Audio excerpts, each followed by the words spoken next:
ఓం నమో శ్రీ లక్ష్మీ వెంకటేశ్వర స్వామినే నమ. శ్రీ మహాగణాధిపతియే నమ. జ్ఞానానందమయం దేవం నిర్మల స్ఫటికాకృతిం ఆధారం సర్వ విద్యానాం హయగ్రీవముపాస్మహే. ప్రేక్షకుల నమస్కారాలు తెలియజేస్తూ ఈ వారం రాశి ఫలాలు తెలుసుకుందాం.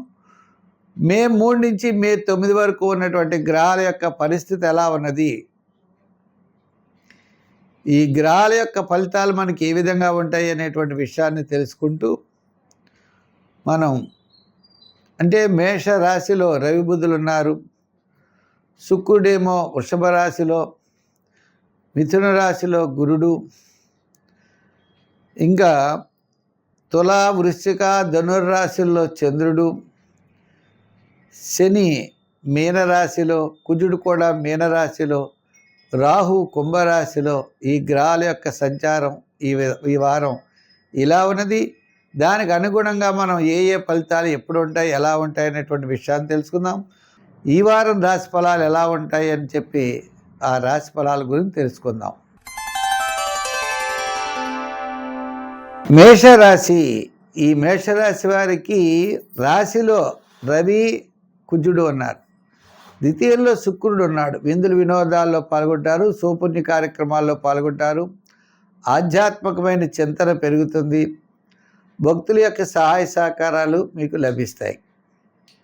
ఇక ముఖ్యమైన విషయం ఏంటి అంటే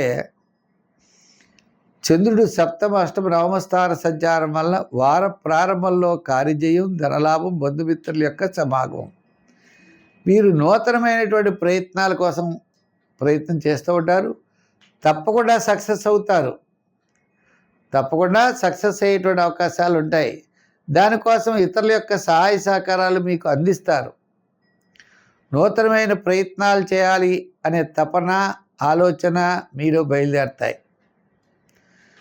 క్రయ విక్రయాదులు అవ్వచ్చు, లేదా నూతనమైనటువంటి ప్రయత్నాలు అవ్వచ్చు, ఉద్యోగ ప్రయత్నాలు, గృహ నిర్మాణాది ప్రయత్నాలు, ఇటువంటి ప్రయత్నాలు మీరు తప్పకుండా చేస్తారు. విద్యార్థులు విదేశీయాన ప్రయత్నాలు అవ్వచ్చు, ఉన్నత విద్యా ప్రయత్నాలు కూడా లాభించే అవకాశాలు అయితే ఉన్నాయి.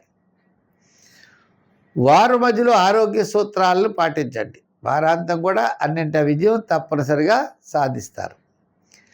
ఒక ముఖ్యమైన వ్యవహారం మీకు లాభించేటువంటి అవకాశాలు ఉన్నాయి.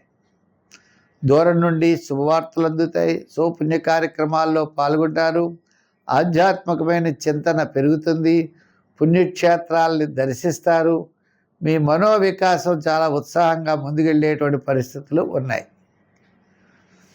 వ్యాపారపరంగా మనం చూస్తే ఈ రాశి వారికి అదృష్ట సంఖ్య